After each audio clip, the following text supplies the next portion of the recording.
붓이 바닥에 떨어졌습니다. 먹물이 한지 위로 번져나갔습니다. 조선 최고의 관상가 박한명의 손이 멈췄습니다. 60년 평생 수천 명의 얼굴을 봐온 그의 눈앞에 절대 있어서는 안 될 것이 있었습니다. 7살 노비 아이의 이마 위에 용의 비늘이 보였습니다. 천자문에서나 나오는 천자의 상이 찢어진 누더기를 입은 노비의 얼굴에 새겨져 있었습니다. 그는 그 순간 깨달았습니다. 이 아이를 보지 말았어야 했다고. 하지만 이미 늦었습니다. 그가 본 것은 조선 500년 역사를 뒤흔들 비밀이었습니다. 1743년 한양 종로 뒷골목 관상가 박한명은 작은 초가집에서 손님을 맡고 있었습니다. 그의 명성은 양반가는 물론 궁궐까지 닿아 있었습니다. 영조 대왕도 그의 관상술을 신뢰했다는 소문이 돌 정도였습니다. 그날도 평범한 하루였습니다. 새벽부터 찾아온 손님들이 저마다의 운명을 묻고 갔습니다. 과거 시험을 앞둔 선비, 장사가 잘 될지 궁금한 상인, 혼처를 찾는 양반댁 마님들. 박한명은 각자의 얼굴에서 운명의 선을 읽어주었습니다. 해가 중천에 떴을 때였습니다. 문 밖에서 어린아이의 목소리가 들렸습니다. 박한명은 손을 내저었습니다. 점심시간이라 손님을 받지 않는다고 했습니다. 하지만 목소리는 계속 들려왔습니다. 물을 한 모금만 달라는 간절한 목소리였습니다. 박한명은 문을 열었습니다. 문 앞에 7살쯤 되어 보이는 아이가 서 있었습니다. 해진 옷, 맨발, 얼굴에 묻은 흙. 전형적인 노비 아이의 모습이었습니다. 박한명은 바가지에 물을 떠주었습니다. 아이는 두 손으로 바가지를 받아 물을 마셨습니다. 그때였습니다.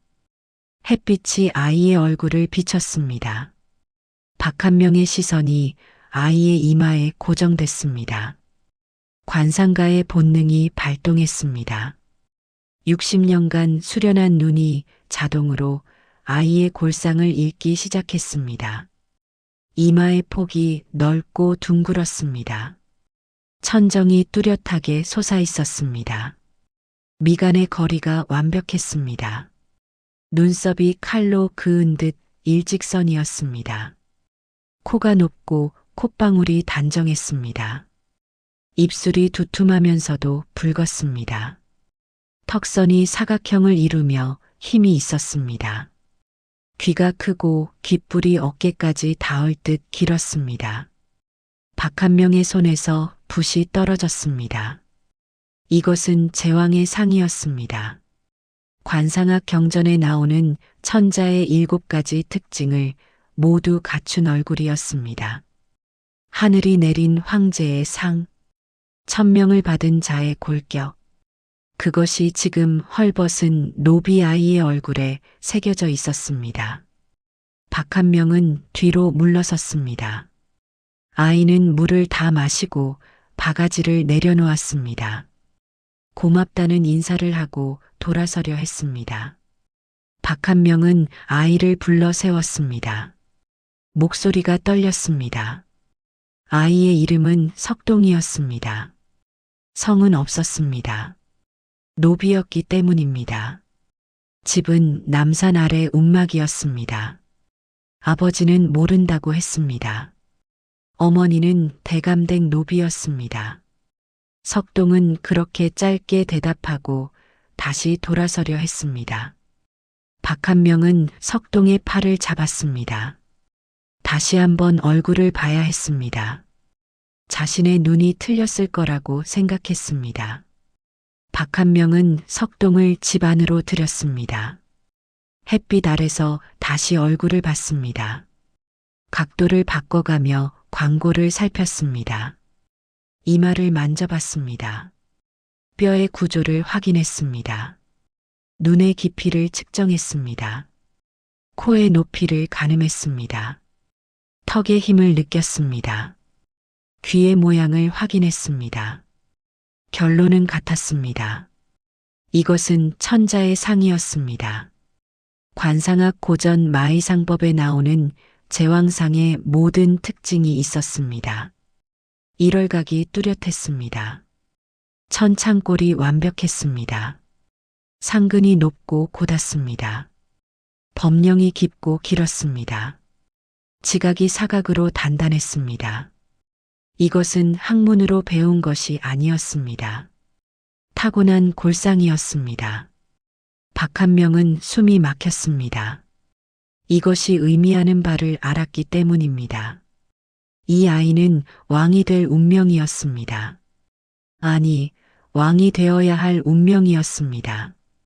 하늘이 이미 그렇게 정해놓았습니다. 하지만 이 아이는 노비였습니다. 조선의 법으로는 절대 왕이 될 수 없는 신분이었습니다. 박한명은 석동에게 떡 한 조각을 주고 돌려보냈습니다. 석동이 나간 후 박한명은 방문을 걸어 잠갔습니다. 그날 하루 더 이상 손님을 받지 않았습니다. 박한명은 방 안에서 왔다 갔다 걸었습니다. 머릿속이 복잡했습니다. 60년 관상을 보며 살았지만 이런 경우는 처음이었습니다. 관상학의 원리는 명확했습니다. 얼굴은 하늘이 새긴 운명의 지도였습니다. 골상은 타고난 운명을 보여주었습니다. 그 운명은 바꿀 수 없었습니다. 물이 높은 곳에서 낮은 곳으로 흐르듯 운명도 정해진 길을 따라 흘렀습니다. 하지만 석동의 경우는 달랐습니다. 얼굴은 왕을 말하고 있었지만 신분은 노비였습니다. 이것은 모순이었습니다. 하늘의 뜻과 인간의 법이 충돌하고 있었습니다. 박한명은 평생 처음으로 관상학이 틀릴 수도 있다는 생각을 했습니다. 아니, 틀렸으면 좋겠다고 바랐습니다. 밤이 깊어갔습니다. 박한명은 잠을 이룰 수 없었습니다. 석동의 얼굴이 눈앞에 계속 떠올랐습니다. 박한명은 일어나 책장을 뒤졌습니다. 마의상법, 신상전편, 일륜대통부 같은 관상학 고전들을 꺼내 읽었습니다. 책들은 한결같이 말하고 있었습니다. 제왕상은 하늘이 정한 것이라고, 그 운명은 피할 수 없다고, 역사가 그것을 증명한다고, 한나라 유방도 천자의 상을 가지고 있었습니다. 당나라 이세민도 그랬습니다. 명나라 주원장도 마찬가지였습니다. 그들은 모두 미천한 출신이었지만 결국 황제가 되었습니다. 박한명은 책을 덮었습니다. 그리고 깨달았습니다. 석동이 왕이 되리라는 것을, 언젠가 어떻게든 그 운명이 실현되리라는 것을. 문제는 그 과정이었습니다. 노비가 왕이 되는 길은 하나뿐이었습니다. 반역이었습니다. 조선 건국 이래 350년간 신분제는 절대적이었습니다. 양반은 대대로 양반이었고 노비는 대대로 노비였습니다. 이것을 깨려는 시도는 모두 역모로 다스려졌습니다. 박한명은 떨었습니다. 자신이 본 것의 의미를 이해했기 때문입니다. 석동이 왕이 되려면 조선이 뒤집혀야 했습니다. 현재의 왕조가 무너져야 했습니다. 수많은 사람이 죽어야 했습니다. 피의 강이 흘러야 했습니다. 그리고 그 모든 비극의 시작점에 지금 자신이 서 있었습니다. 박한명은 선택의 기로에 섰습니다. 첫 번째 선택은 침묵이었습니다. 오늘 본 것을 잊는 것이었습니다. 석동을 다시는 만나지 않는 것이었습니다. 이 비밀을 무덤까지 가져가는 것이었습니다. 그러면 자신은 안전했습니다. 평범한 관상가로 남은 삶을 살 수 있었습니다. 두 번째 선택은 고발이었습니다. 의금부에 가서 말하는 것이었습니다. 노비 아이가 천자의 상을 가지고 있다고. 그러면 석동은 죽을 것이었습니다. 세 번째 선택은 도움이었습니다. 석동을 찾아가 말해주는 것이었습니다. 내가 왕이 될 상이라고. 하늘이 너를 선택했다고. 그리고 그 운명을 이루도록 돕는 것이었습니다. 하지만 이것은 반역이었습니다. 자신도 역모에 가담하는 것이었습니다. 들키면 온 가족이 죽을 것이었습니다. 박한명은 밤새 고민했습니다. 새벽이 밝아올 때까지 결정을 내리지 못했습니다. 동이 트기 시작했습니다. 박한명은 결정을 내렸습니다.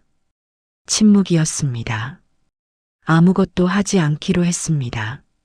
석동을 돕지도 고발하지도 않기로 했습니다. 운명이 정말로 존재한다면 자신의 개입 없이도 이루어질 것이라고 생각했습니다. 하늘의 뜻이라면 하늘이 알아서 할 것이었습니다. 박한명은 그날부터 평소와 같은 생활로 돌아갔습니다. 석동의 일은 잊으려 애썼습니다. 한 달이 지났습니다. 박한명은 종로 저작거리를 지나가고 있었습니다. 갑자기 소리가 들렸습니다. 누군가 매를 맞는 소리였습니다. 박한명은 고개를 돌렸습니다. 대감댁 하인이 어린 노비를 때리고 있었습니다. 그 노비가 석동이었습니다. 석동은 땅바닥에 엎드려 있었습니다. 등에 피가 배어나오고 있었습니다. 하인은 소리쳤습니다. 물동이를 깨뜨렸다고. 회초리가 계속 내려쳤습니다. 석동은 소리 없이 막고 있었습니다. 박한명은 그 장면을 지켜봤습니다. 천자의 상을 가진 아이가 개만도 못한 취급을 받고 있었습니다. 미래의 왕이 지금 먼지 속에서 피를 흘리고 있었습니다. 하늘이 선택한 자가 인간의 손에 짓밟히고 있었습니다. 박한명의 가슴이 아팠습니다. 관상가로서가 아니라 인간으로서 아팠습니다. 하인이 석동을 일으켜 세웠습니다. 석동은 비틀거리며 일어났습니다. 그때 석동의 눈이 박한명과 마주쳤습니다. 짧은 순간이었습니다. 하지만 박한명은 그 눈빛을 잊을 수 없었습니다. 거기에는 굴복이 없었습니다. 원망도 없었습니다. 다만 깊고 고요한 무언가가 있었습니다. 숙명을 받아들인 자의 눈빛이었습니다. 석동은 하인을 따라 사라졌습니다. 박한명은 한동안 그 자리에 서 있었습니다. 세상은 평소처럼 돌아갔습니다. 하지만 박한명의 세계는 흔들리고 있었습니다. 그날 밤 박한명은 다시 잠을 이룰 수 없었습니다.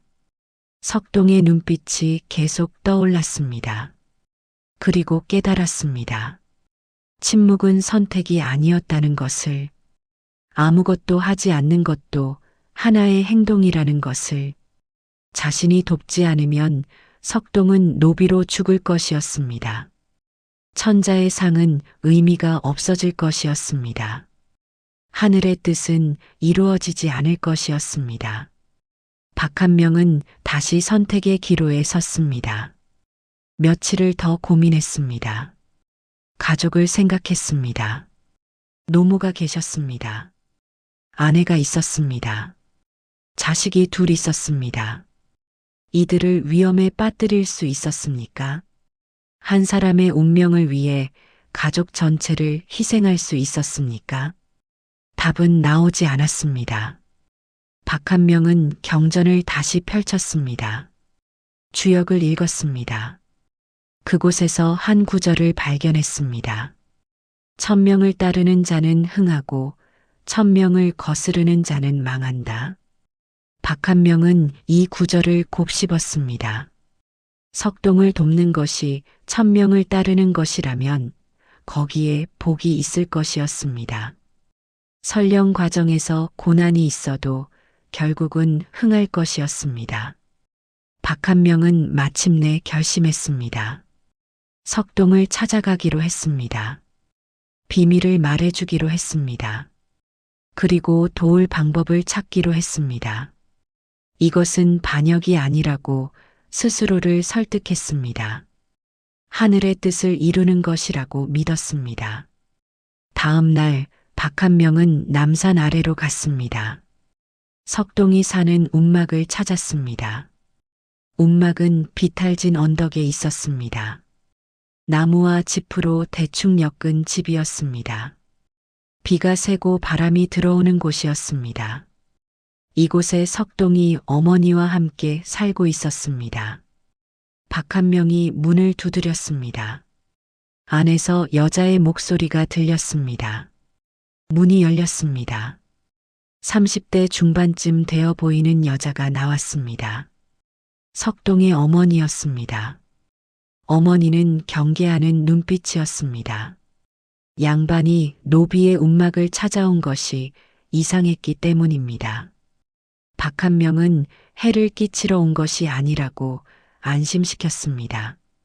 석동만 잠깐 만나고 가겠다고 했습니다. 어머니는 주저하다가 안으로 들어가 석동을 불렀습니다. 석동이 나왔습니다. 박한명을 알아봤습니다. 물을 준 그 어른이었습니다. 석동은 공손하게 절을 했습니다. 박한명과 석동은 남산 자락을 걸었습니다. 초가을이었습니다. 낙엽이 떨어지기 시작했습니다. 한참을 말없이 걷다가 박한명이 입을 열었습니다. 석동의 꿈이 무엇인지 물었습니다.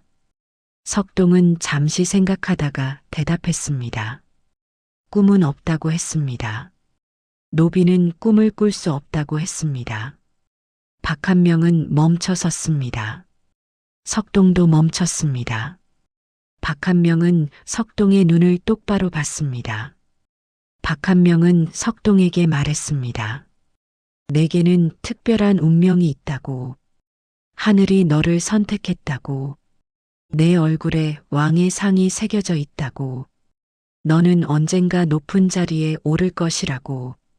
석동은 이해하지 못하는 표정이었습니다.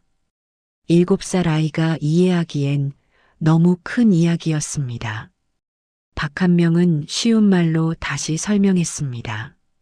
사람의 얼굴에는 운명이 적혀 있다고. 석동의 얼굴은 아주 귀한 상이라고. 석동은 여전히 믿기 어려운 표정이었습니다. 자신은 노비라고 했습니다. 평생 주인을 섬겨야 한다고 했습니다.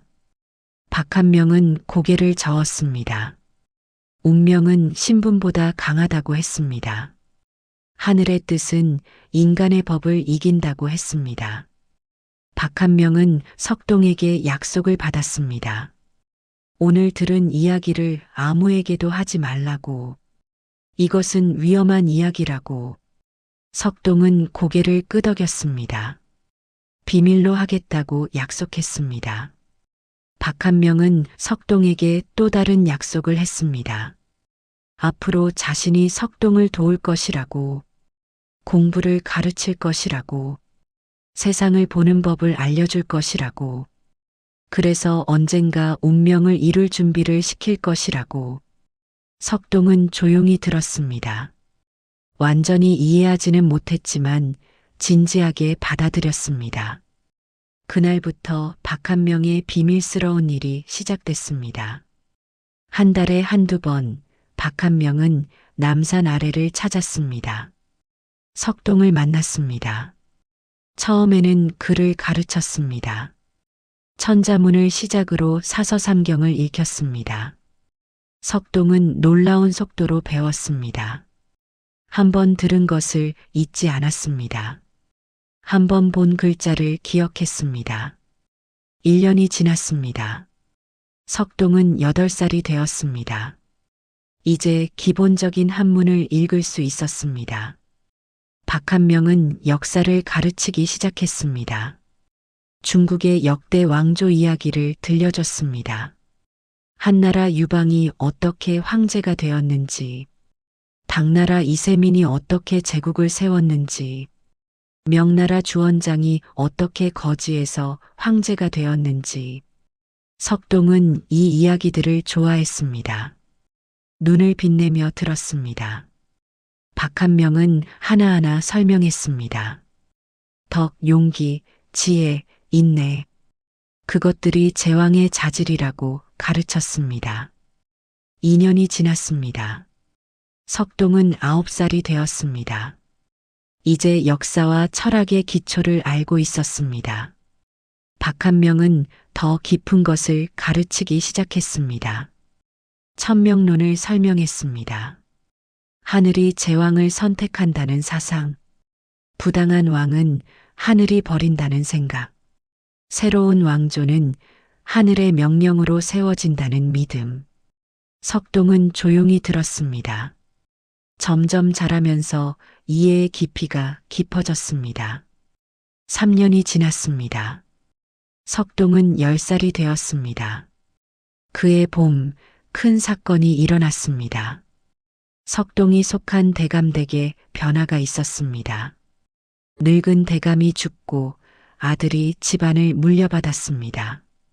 새 주인은 아버지와 달랐습니다. 노비를 더 가혹하게 다뤘습니다. 채찍질이 잦아졌습니다. 먹을 것이 줄었습니다. 석동의 어머니가 병들었습니다. 추운 겨울 내내 제대로 먹지 못하고 일한 탓이었습니다. 석동은 필사적이었습니다. 어머니를 살려야 했습니다. 약을 구해야 했습니다. 돈이 필요했습니다. 하지만 노비가 돈을 벌 방법은 없었습니다. 석동은 밤에 몰래 산에 갔습니다. 약초를 캤습니다. 팔 수 있는 것을 찾았습니다. 새벽까지 산을 헤맸습니다. 한 달이 그렇게 지났습니다. 석동은 잠도 제대로 자지 못했습니다. 10살 아이의 몸이 견디기 힘든 일이었습니다. 하지만 석동은 포기하지 않았습니다. 박한명은 이 사실을 알게 됐습니다. 석동을 만나러 갔을 때 아이의 상태를 봤습니다. 눈 아래 다크서클이 있었습니다. 손이 상처투성이었습니다. 박한명은 가슴이 아팠습니다. 미래의 왕이 이런 고생을 하고 있었습니다. 박한명은 석동에게 돈을 주려 했습니다. 하지만 석동은 거절했습니다. 자신의 힘으로 어머니를 살리고 싶다고 했습니다. 남의 도움을 받으면 빚이 된다고 했습니다. 박한명은 다른 방법을 생각했습니다. 의원 친구에게 부탁했습니다. 석동의 어머니를 봐달라고, 약값은 자신이 내겠다고, 하지만 석동 몰래 해달라고. 의원이 움막을 찾아갔습니다. 자선으로 가난한 이들을 치료한다는 명목으로 왔습니다. 의원은 석동 어머니를 진찰했습니다. 폐병이었습니다. 이미 많이 진행됐습니다. 하지만 의원은 최선을 다했습니다. 약을 지어주었습니다. 박한명이 모든 비용을 댔습니다. 석동의 어머니는 조금씩 나아졌습니다. 기침이 줄었습니다. 피를 토하는 일이 없어졌습니다. 얼굴에 약간 혈색이 돌았습니다. 석동은 기뻐했습니다. 자신이 캔 약초가 효과가 있다고 생각했습니다. 더 열심히 산을 다녔습니다. 그해 여름이었습니다. 석동은 평소처럼 산에 있었습니다. 약초를 캐고 있었습니다. 그때 소리가 들렸습니다. 여자의 비명이었습니다. 석동은 소리나는 쪽으로 달려갔습니다. 산적들이 한 양반 부인을 습격하고 있었습니다. 석동은 멈칫했습니다. 10살 아이가 할 수 있는 일은 없었습니다. 하지만 그냥 지나칠 수도 없었습니다. 석동은 돌을 주었습니다. 산적들에게 던졌습니다. 소리를 질렀습니다. 사람을 불렀습니다. 산적들이 석동을 봤습니다. 한 명이 다가왔습니다. 석동은 도망치지 않았습니다.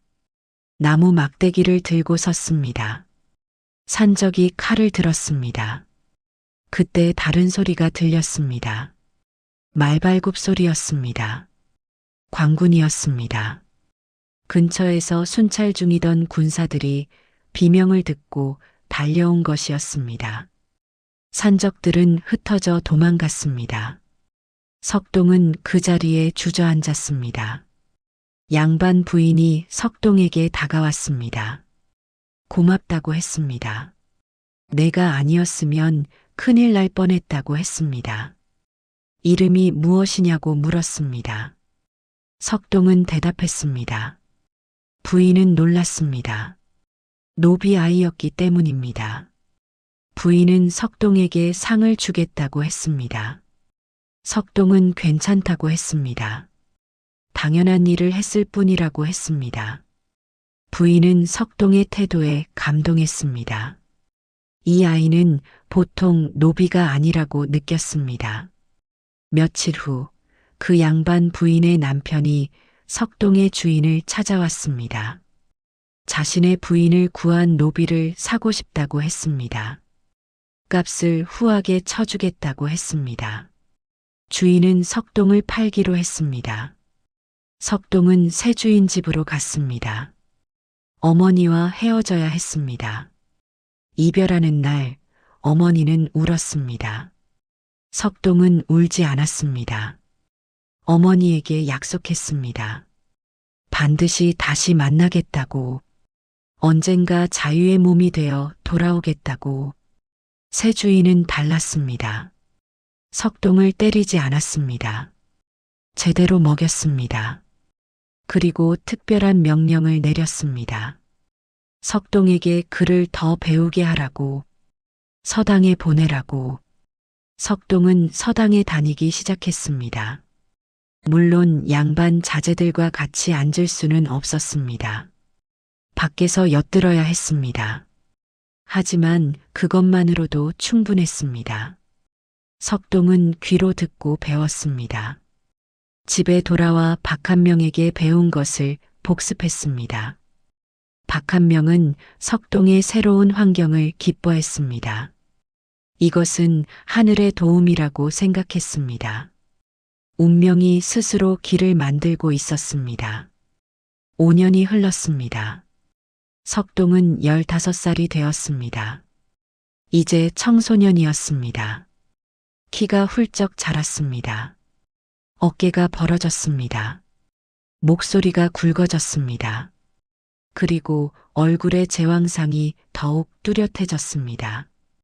지나가는 사람들이 석동을 보고 놀랐습니다. 노비의 옷을 입고 있지만 범상치 않은 기품이 느껴졌습니다.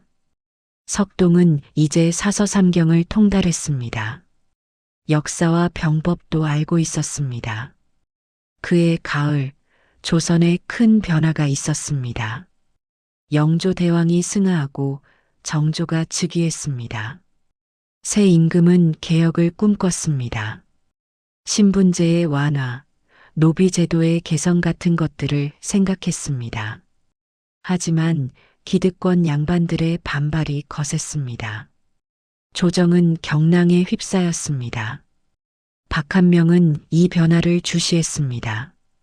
시대가 움직이고 있었습니다. 오래된 질서가 흔들리고 있었습니다. 새로운 가능성이 열리고 있었습니다. 석동에게도 변화가 있었습니다. 주인이 석동에게 특별한 임무를 주었습니다. 아들의 서동 노릇을 하라고 했습니다. 주인의 아들은 석동보다 2살 어렸습니다. 하지만 글 공부를 싫어했습니다. 석동은 주인 아들과 함께 공부했습니다. 하지만 실상은 석동이 훨씬 뛰어났습니다. 스승도 그것을 알았습니다. 은근히 석동에게 더 많은 것을 가르쳤습니다. 갈등이 생겼습니다. 주인 아들이 석동을 괴롭히기 시작했습니다.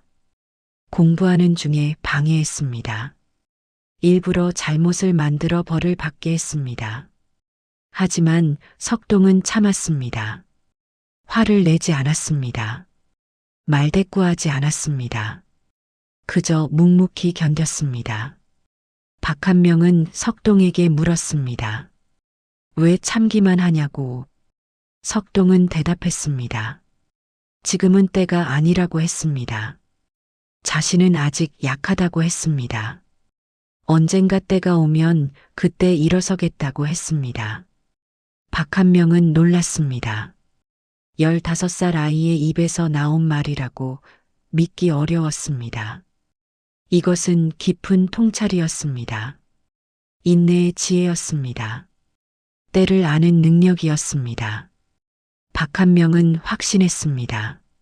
석동은 정말로 왕이 될 것이라고, 하늘이 이미 그렇게 만들고 있다고. 3년이 더 지났습니다. 석동은 18살이 되었습니다. 이제 청년이었습니다. 몸은 장정의 것이었습니다. 마음은 노장의 것이었습니다. 박한명은 늙어가고 있었습니다. 이미 78살이었습니다.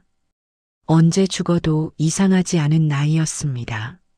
하지만 석동의 운명을 보기 전에는 죽을 수 없다고 생각했습니다. 하늘이 자신을 여기까지 살게 한 이유가 있다고 믿었습니다. 그해 겨울 사건이 터졌습니다. 주인 집에 도둑이 들었습니다. 한밤중이었습니다. 도둑은 칼을 들고 있었습니다. 주인 가족을 위협했습니다. 하인들은 모두 숨었습니다. 석동만 나섰습니다. 도둑 앞에 섰습니다. 도둑은 비웃었습니다. 노비 주제에 나서다니. 칼을 휘둘렀습니다. 석동은 피했습니다. 그리고 도둑의 팔을 잡았습니다. 비틀었습니다. 칼이 떨어졌습니다. 석동은 도둑을 제압했습니다. 주인은 감격했습니다. 석동이 가족을 구했습니다. 주인은 고민했습니다. 그리고 결정을 내렸습니다. 석동을 자유민으로 만들어주기로 했습니다. 양인이 되는 날 석동은 울었습니다. 18년 노비 생활이 끝났습니다. 이제 자유의 몸이었습니다. 첫 번째로 한 일은 남산 아래로 달려간 것이었습니다.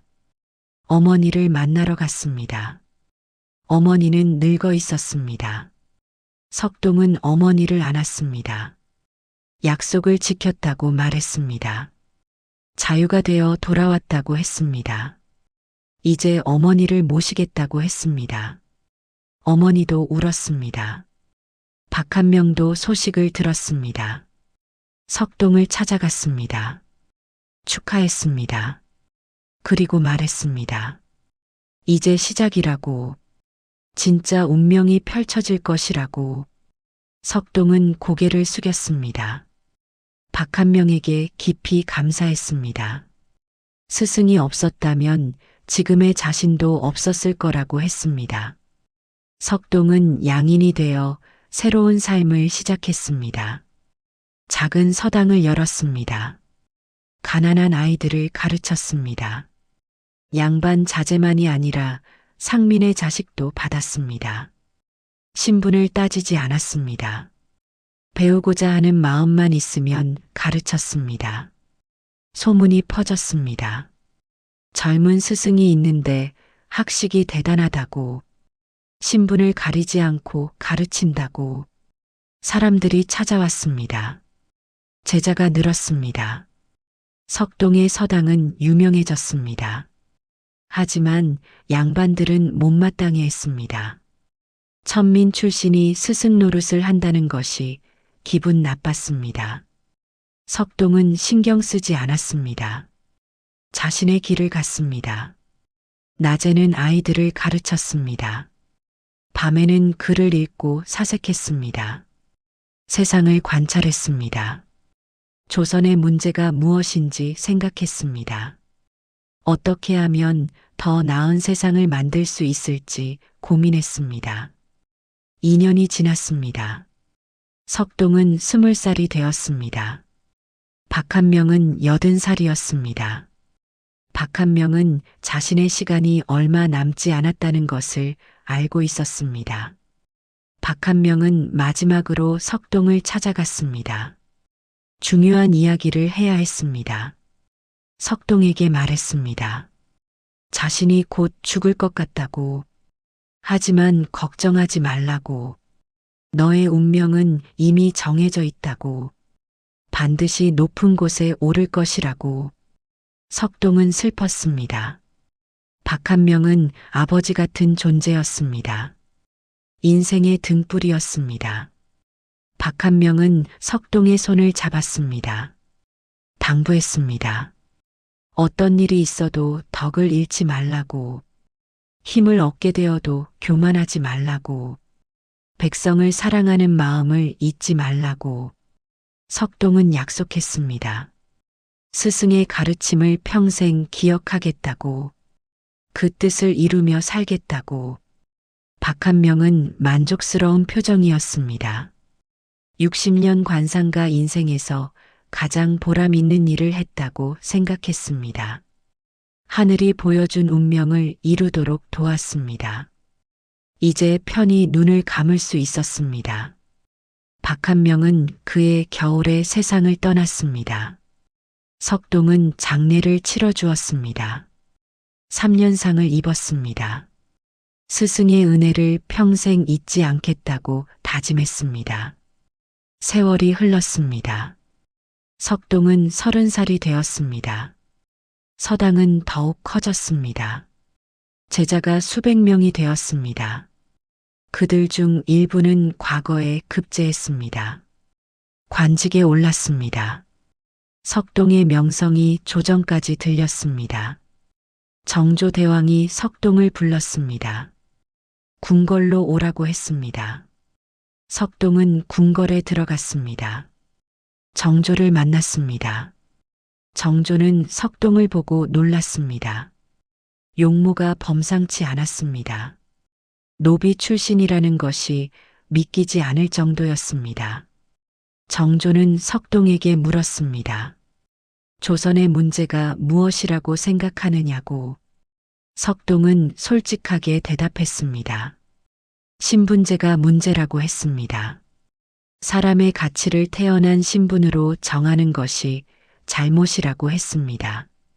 정조는 고개를 끄덕였습니다. 같은 생각이었습니다. 하지만 실행이 어렵다고 했습니다. 석동은 말했습니다. 그래도 해야 한다고. 옳은 일은 어려워도 해야 한다고. 왕이 먼저 나서면 백성이 따를 것이라고. 정조는 석동을 규장각에 등용했습니다. 노비 출신이 관직에 오른 것은 매우 이례적인 일이었습니다. 조정이 발칵 뒤집혔습니다. 하지만 정조는 밀어붙였습니다. 석동은 규장각에서 일했습니다. 책을 정리하고 편찬했습니다. 왕의 자문에 응했습니다. 개혁 정책을 제안했습니다. 정조는 석동의 의견을 높이 평가했습니다. 점점 더 중요한 일을 맡겼습니다. 석동의 지위가 올라갔습니다. 하지만 반대파의 시기도 커졌습니다. 석동을 제거하려는 움직임이 있었습니다. 위험한 시기였습니다. 석동은 조심했습니다. 더욱 겸손하게 처신했습니다. 세월이 더 흘렀습니다. 석동은 40살이 되었습니다. 정조대왕이 갑자기 승하했습니다. 조선은 다시 혼란에 빠졌습니다. 새 왕이 즉위했지만 어렸습니다. 보수 세력이 다시 힘을 얻었습니다. 개혁은 후퇴했습니다. 석동도 관직에서 물러나야 했습니다. 다시 서당으로 돌아갔습니다. 석동은 낙담하지 않았습니다. 오히려 더 큰 그림을 그렸습니다. 조정을 바꾸는 것만으로는 부족하다고 깨달았습니다.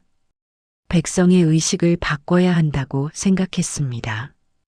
아래로부터의 변화가 필요했습니다. 석동은 전국을 돌아다녔습니다. 각지에 서당을 세웠습니다. 제자를 길렀습니다.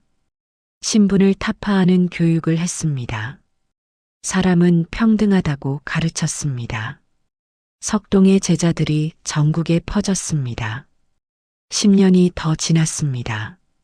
석동은 50살이 되었습니다. 이제 노년에 접어들었습니다.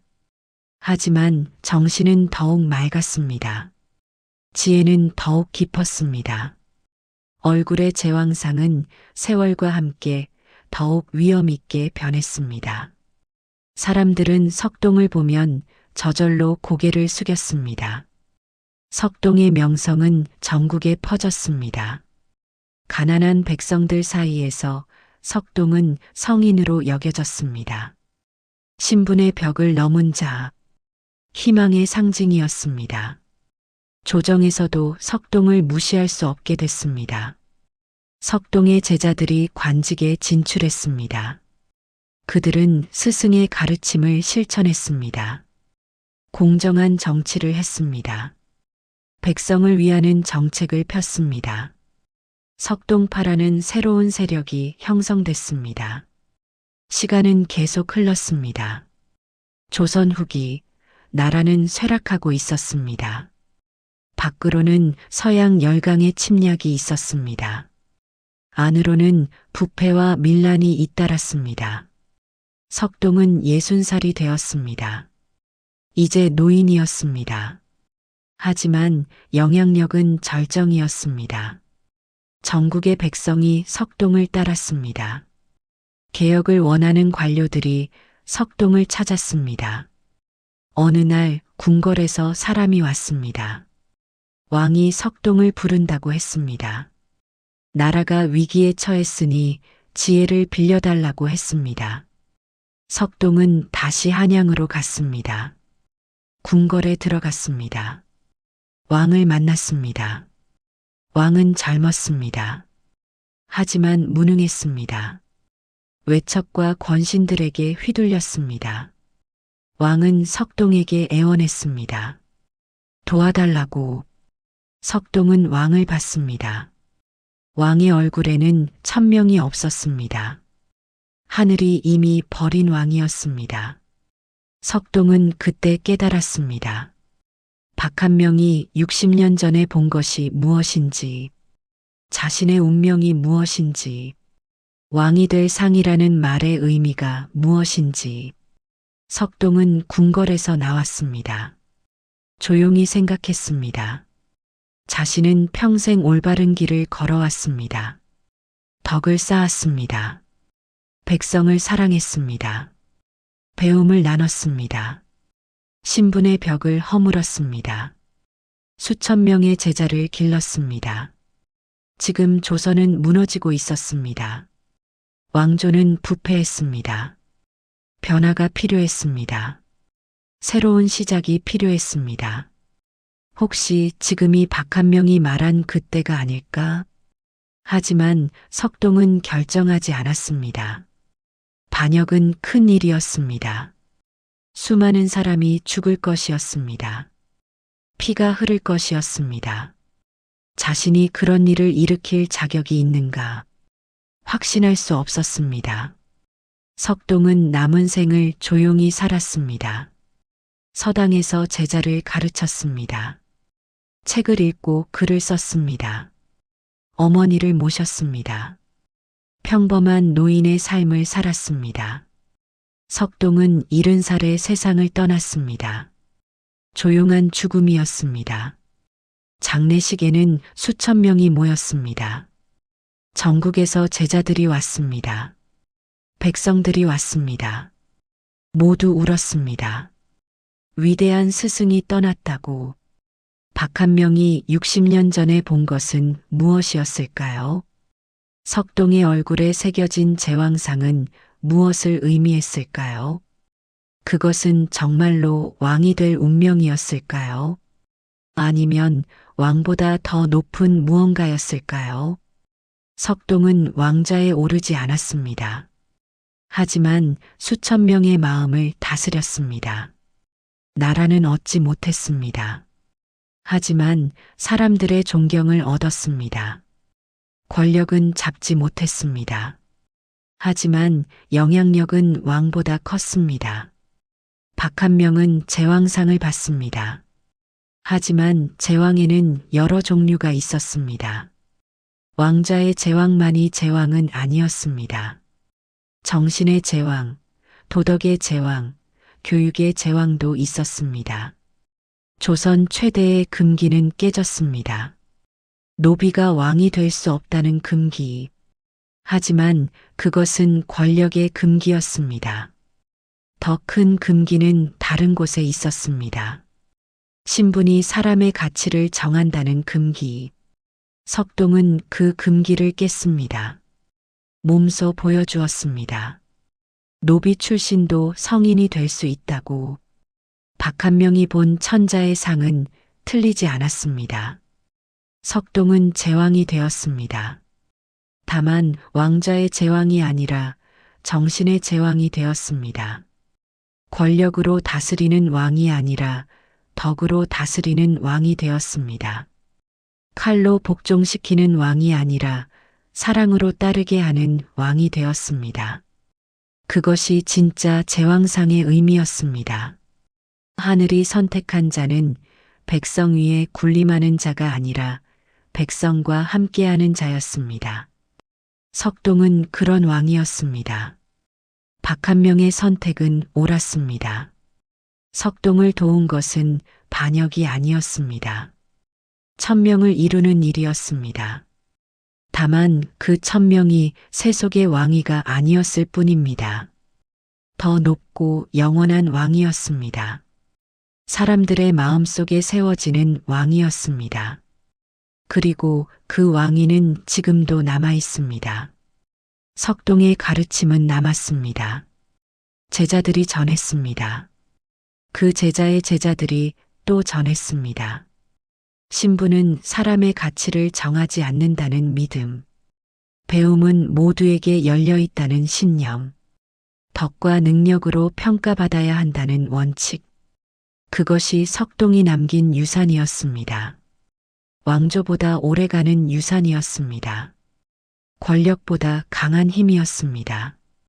한 노비 아이의 이마에 새겨진 제왕상이 꽃피운 결실이었습니다. 박한명은 붓을 떨어뜨리던 그날 두려워했습니다. 조선이 뒤집힐까봐. 하지만 두려워할 필요 없었습니다. 진짜 혁명은 칼로 이루어지지 않았습니다. 사랑으로 이루어졌습니다. 가르침으로 이루어졌습니다. 한 사람의 덕 있는 삶으로 이루어졌습니다. 노비 주제의 왕의 관상. 그것은 모순이 아니었습니다. 역설이었습니다. 가장 낮은 자가 가장 높아질 것이라는 하늘의 약속이었습니다. 석동의 묘는 조촐했습니다. 하지만 그 앞에는 언제나 사람이 끊이지 않았습니다. 비석에는 간단한 글이 새겨졌습니다. 석동 선생의 묘. 노비로 태어나 성인으로 죽다. 신분의 벽을 넘어 만인의 스승이 되다. 박한명이 그날 본 것은 맞았습니다. 제왕의 상이었습니다. 다만 세상이 생각하는 제왕이 아니었습니다. 하늘이 생각하는 제왕이었습니다. 석동은 그런 왕이 되었습니다. 왕자 없이 왕이 되었습니다. 조선 최대의 금기는 그렇게 깨졌습니다. 관상가 박한명이 본 7살 노비 아이의 이마에 새겨진 용문은 그렇게 실현되었습니다. 60년의 시간을 거쳐 인내와 배움과 덕을 통해 세상이 예상하지 못한 방식으로, 하지만 하늘이 계획한 완벽한 방식으로